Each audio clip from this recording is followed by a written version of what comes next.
जहां भाव ही पहुंच सकता है। ये बड़ा ही रसयुक्त और आकर्षक है।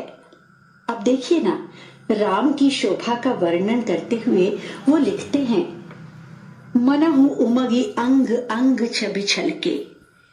इस छलके शब्द में कितनी शक्ति है। राम के जाने के बाद कौशल्या को घर शमशान सा लग रहा है।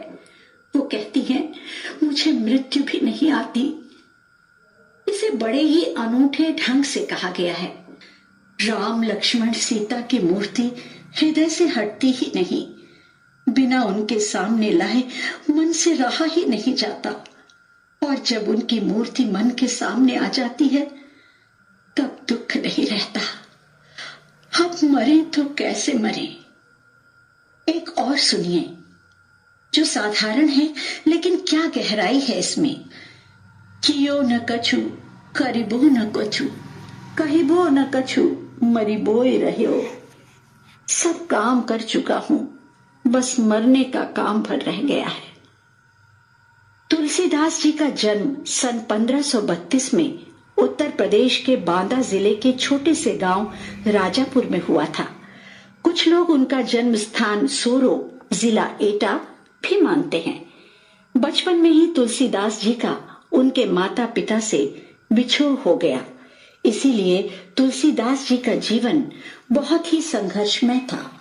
ये माना जाता है कि उन्हें राम भक्ति का मार्ग गुरु कृपा से मिला। तुलसीदास जी मानव मूल्यों के एक उपासक कवि थे। तुलसीदास जी राम जी के भक्त थे और रामचरितमानस उनकी इस अतुलनीय भक्ति का एक सर्वोत्तम उदाहरण है। वो राम को मानवीय मर्यादा और आदर्शों के प्रतीक मानते थे, जिसके माध्यम से तुलसीदास जी ने स्नेह, त्याग, नीति, विनम्रता और शील जैसे कई और आदर्शों का बखान किया। उत्तरी भारत की जनता के मध्य रामचरितमानस बहुत प्रचलित है। रामचरितमानस के अलावा उनकी कई और प्रमुख रचनाएं भी हैं, जैसे कवितावली, गीतावली, दोहावली, कृष्ण गीतावली और विनय पत्रिका आदि। तुलसीदास जी का अवधी और ब्रज दोनों भाषाओं में ही समान अधिकार था। 1632 में काशी में उनकी मृत्यु हो गई। रामचरितमानस की रचना उन्होंने अवधी में की थी, वहीं कवितावली और विनय पत्रिका की रचना ब्रज भाषा में। उस समय प्रचलित सभी काव्यों को आप तुलसीदास की रचनाओं में देख सकते हैं।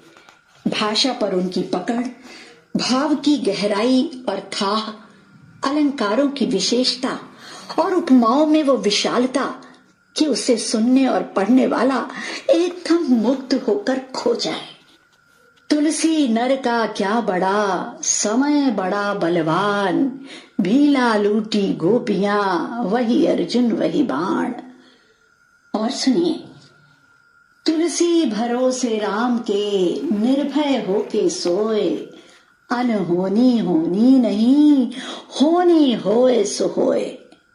यानी तुलसीदास जी कहते हैं, ईश्वर पर भरोसा करिए और बिना किसी भय के चैन की नींद सोइए, क्योंकि कोई अनहोनी होने वाली नहीं, और यदि कुछ अनिष्ट होना ही है तो वो होके रहेगा। इसलिए व्यर्थ की चिंता छोड़कर अपना काम करिए। तुलसी इस संसार में भांति भांति के लोग, सबसे हंस मिल बोलिए, नदी नाव संजोग। यानी तुलसीदास जी कहते हैं कि इस दुनिया में तरह तरह के लोग हैं, यानी हर तरह के स्वभाव और व्यवहार वाले लोग यहाँ पर रहते हैं। आप सबसे, हर किसी से अच्छी तरह मुस्कुरा कर मिलिए, उनसे बात कीजिए। जिस प्रकार नाव नदी से मित्रता करके आसानी से नदी को पार कर लेती है, वैसे ही आप अपने अच्छे व्यवहार से इस भव सागर को भी पार कर लेंगे। यदि कोई पूछे कि जनता के हृदय पर सबसे अधिक विस्तृत अधिकार रखने वाला हिंदी का सबसे बड़ा कवि कौन है, तो उसका मात्र एक ही उत्तर हो सकता है, और वो उत्तर है गोस्वामी तुलसीदास। एपिसोड 20, महासेवक महाबली हनुमान। जब प्रभु राम का नाम आता है तो नाम आता है मर्यादा का, कर्म का, वचन का और हर कठिनाइयों में अडिग रहने का।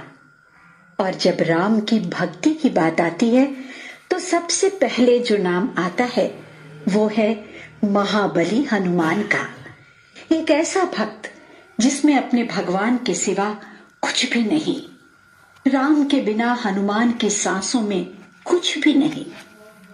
कई बार अलग अलग कथाओं में ऐसे ऐसे मार्मिक वर्णन मिले हैं जो हनुमान को राम के सबसे बड़े भक्त के रूप में स्थापित करते हैं। एक बार की बात है, हनुमान को एक सभा में सब छेड़ते हैं, अरे तुम्हारे राम हर जगह थोड़े ही न हैं। अरे अरे देखो, इनके राम को आने में विलंब हो रहा है। हनुमान कहते